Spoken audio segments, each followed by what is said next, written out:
welcome Hello. everybody to our live event with the incredible Lindsay Roberts. Lindsay, thank you so much for being here with us today. Yeah, so happy to be here. So nice to see everyone out there. Hello, good afternoon, good morning from wherever it is you may be. Oh my gosh, we have so much to dive into. You guys, we have some incredible conversations ahead of us. But before we dive in there, I always like to, if this is your first time joining us, then I want to tell you a little bit about what the series is about. This series is getting to know the speakers at the upcoming Elite by Choice for Professionals live event that's going to be hosted here in Sacramento, California in like T-minus 9 days. Yes. So we are rounding the corner. We are almost there. So if you have been on the edge of your seat, like, man, I'm not sure if I should join or not, now is that time. Now is that time. We have some incredible, not only speakers, but attendees. It's going to be epic. So if you have any questions, please don't hesitate to ask them. But without further ado, I want to introduce to you guys Lindsay Roberts. Now, if you don't already know Lindsay Roberts, you're welcome, because I'm going to introduce you to somebody incredible today. And she's phenomenal. Lindsay and I met because we got to work on a project together. And the second I met her and got to work with her, I was like, I want to be your friend. Right. Isn't it just great when you find those people? It's like, I need you in my life. Like, same, Lauren. Yes. I was like, how can we do more together? Because I just felt like you add so much to any room that you're in. And that's why I really wanted you to be a part of this. And so for those of you that don't know Lindsay is a certified mental performance coach, and she truly knows the effort that is required to pursue excellence. And not because of just her studies or because of the work that she's done, while that definitely qualifies her, but also because of the work she's done within herself. And I mean, the stuff that you put yourself through, and not to say that it's always a bad thing, but the way that you choose to live your life is a reflection of the work that you do. And so some of her experience is working with athletes, military, and big corporations. And she's really dedicated to cultivating potential within every single person and organization that she works with. She is the manager of talent development at a Midwest energy company. And before joining the energy industry, as a training representative in 2016, she worked as a master resilience trainer expert for the U.S. Army for 6 years. And she also served as a member for students of the sport and performance psychology at the University of Denver and John F. Kennedy University. And she is currently working towards an ED, an interdisciplinary leadership, through Creighton. She holds a master's degree in sport and performance psychology from the University of Denver and has a bachelor's in psychology from Washburn University. Wow, what a background. And I mean, if you just as a person aren't enough, I mean, like the experiences and the background and the positions that you hold really backs up everything that you have to offer, and also just shows the impact that you've had over multiple industries and multiple disciplines. So again, thank you so much for being here. Yeah, happy to be here. And I think as you were sharing all of that, Lauren, one of the things that came to mind for me is I think in anything that we do, especially related to leadership, because that is my primary focus these days, is it really comes down to not just the professional experiences that you have, but all of those things that you take into account on a personal basis, right? So I firmly believe in continuing to strive for excellence, to continue learning and developing, which is why I'm back in school learning more, right? You just can't stop, won't stop. That's right. Right. We're never, Justin says this beautifully, you're never too good to get better. Absolutely. So we're always constantly finding ways to improve. Hey, Casey, good to see you. I see our friend Casey showed up. Hey, Casey. And for everybody listening, again, I know I briefly mentioned that about our event, and that's what this is for you to get to know our speakers and get a little sneak peek into what the event's going to be like.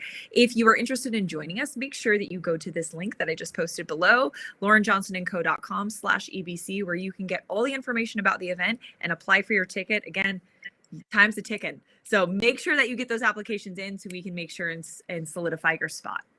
So now, Lindsay, I want to turn to you and I want to talk to you about one of the things that you do. And this is on your profile, and it's also something I know that you focus on very, very well, and with a lot of the work that you do. But one of the things that you do is you help leaders stop overcomplicating leadership and focus on what matters most. Can you elaborate on that and how that shows up in the work that you do? Absolutely. So, as the manager of talent development, I focus so much on the leaders within our organization and trying to just help people get better at the job that they do.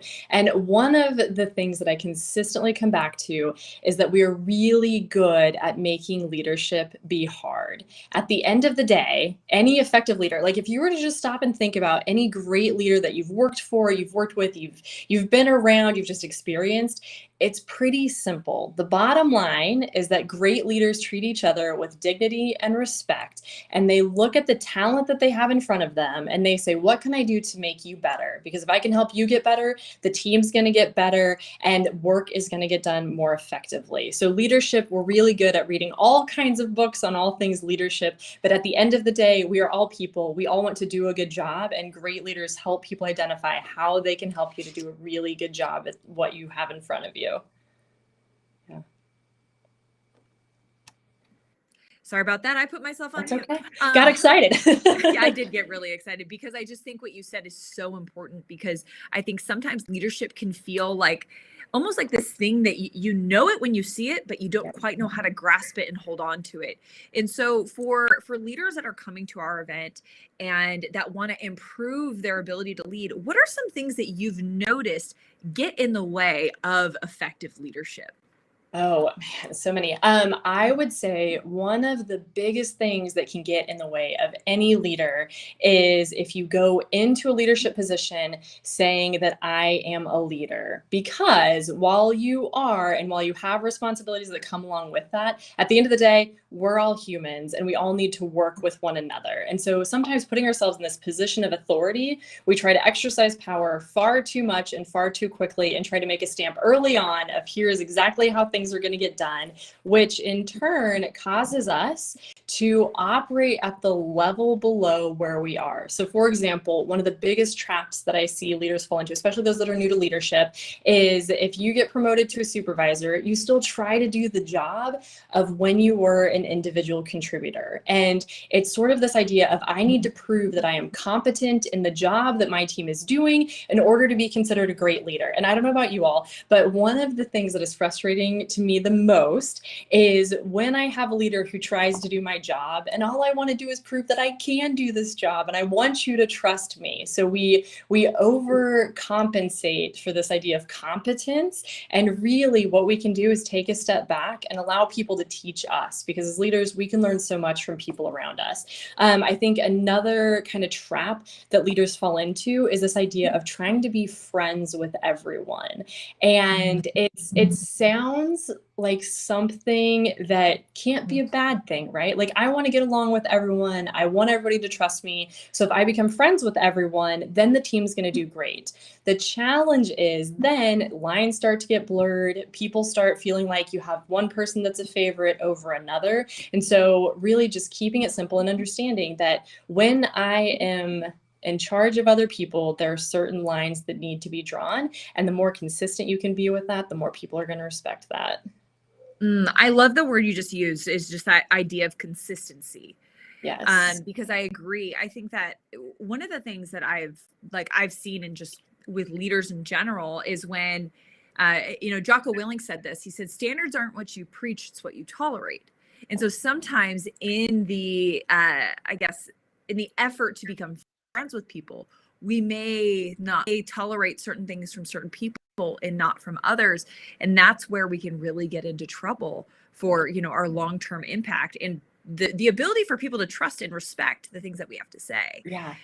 I think about that consistency too, Lauren, as it relates to just people knowing what to expect. I think we've all probably had leaders, whether it's a coach on a team, whether it's a peer, whether it's somebody that we've reported to, but just this idea of consistency. When I show up to work each and every day, I should have an idea of Lauren and what Lauren expects of me and how Lauren is going to be. I, one time in my career, had a boss that I sometimes did not know if they were going to show up when they said said they were going to, or if they were going to be an hour late. And that lack of consistency drives so much unnecessary stress within the team, and it just trickles across the organization. And so that idea of being consistent, like, who is it? We talk about being your authentic self, right? If I'm in a leadership position and I'm trying to do things because somebody told me it was a great way to do things and the way to go about stuff, but it's not true to who I am, everyone's going to pick up on that. And that's going to be really hard to navigate and to continue.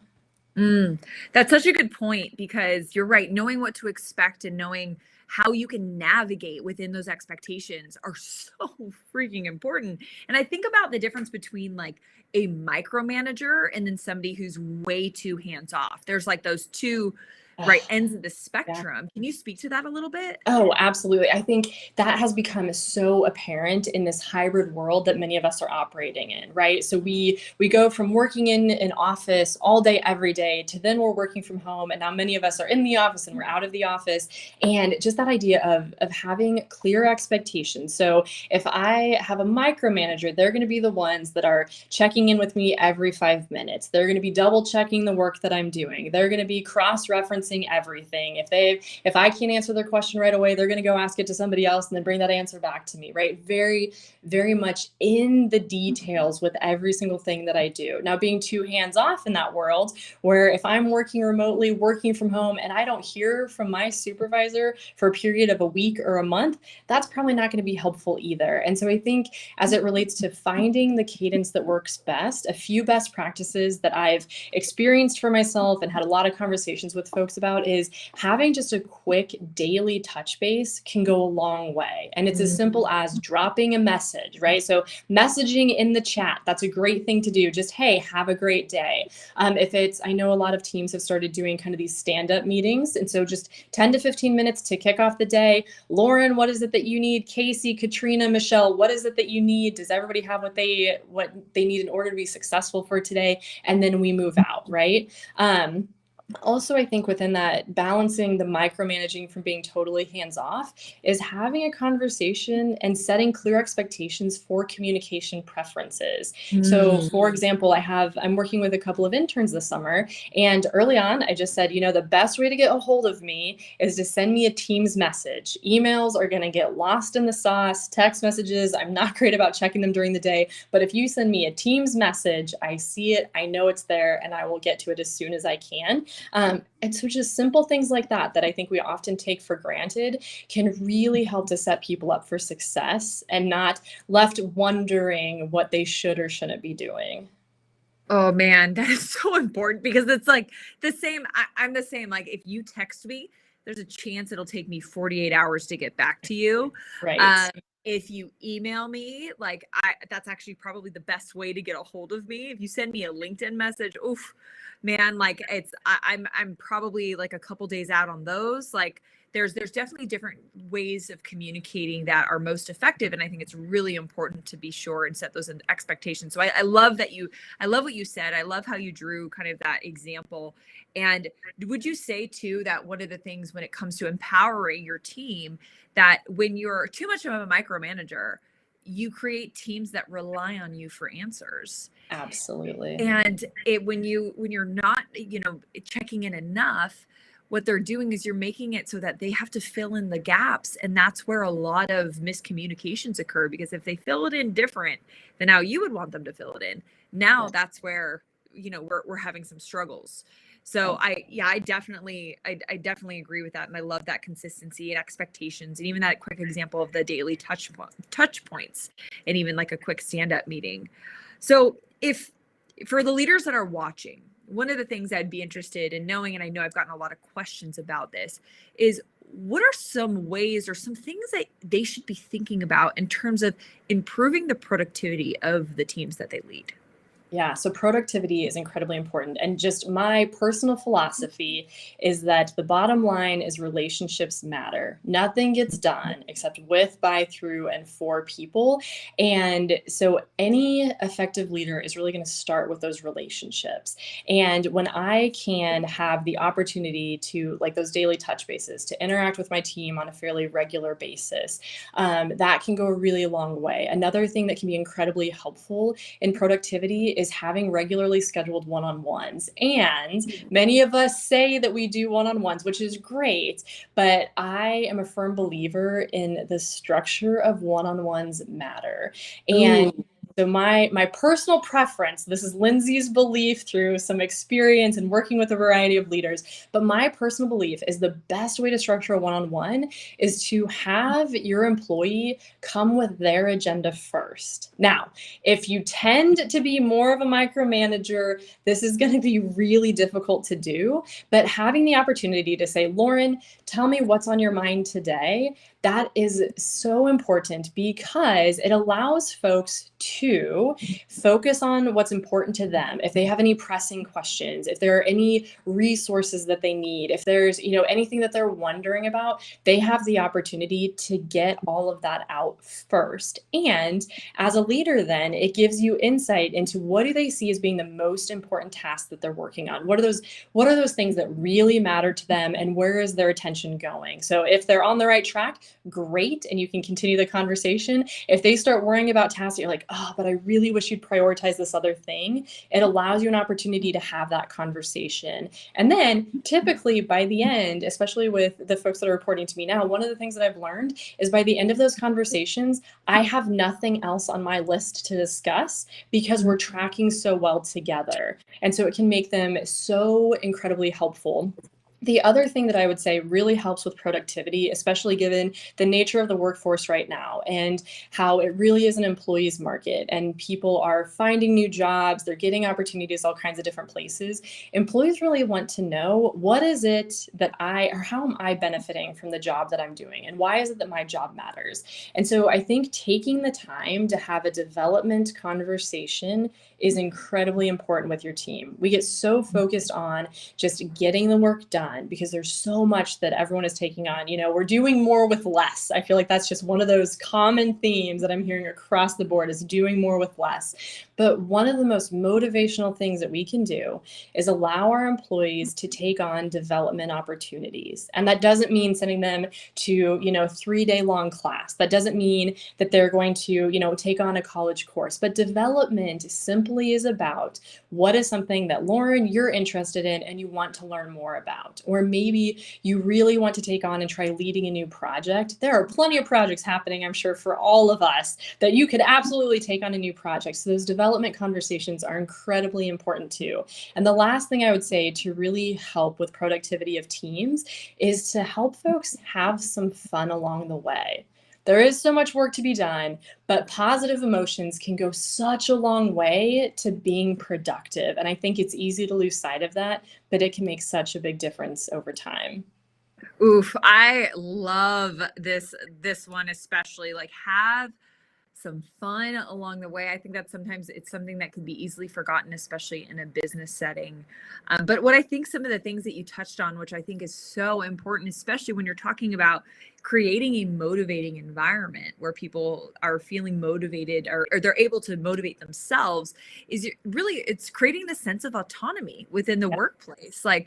And by having them come with their agendas, that's going to clearly communicate what they believe matters most first and foremost. And then it gives you the opportunity to give suggestions or to jump in and say, actually, this is the area I'd like you to focus on. So I really love that. And then the second one about really the development conversation is, I think you just nailed that, is just, how does this role benefit you? When people can feel like they are connected to what they do and it attaches to something they care about, man, that motivation just really gets improved. So I love that. But I think this last one is so important, which is having fun along the way. I think that we see that in sports. We see that in obviously the military. We see that in business, that sometimes we just forget to slow down for a second and have some fun with this, because this is what we're taking on is a really big goal and these really big opportunities that we can have a little bit of fun with.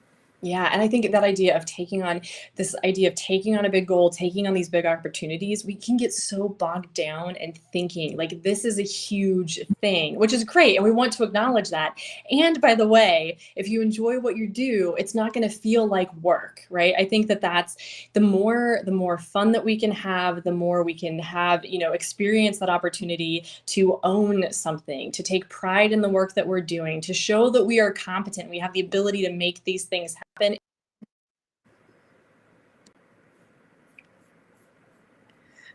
Oh, Lindsay, it looks like we may have lost her really quick. That maybe there was a connection issue. Now, we've all had those before.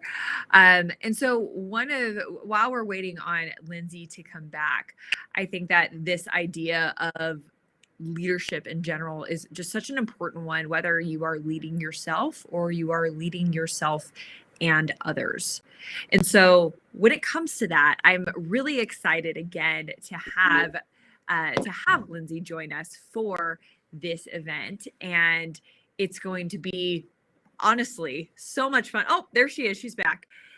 What I was saying is one of the things at the event that I think is going to be so incredible in having you is not only to be able to have these discussions around things that are maybe limiting our ability to be effective as leaders, but at the same time, walk us through tangible strategies as to how we can better lead ourselves and others. Because really it starts with us and then it impacts the chain of command along the way. But you were in the middle of something when you were talking, so I wanted to make sure that you had an opportunity to share that.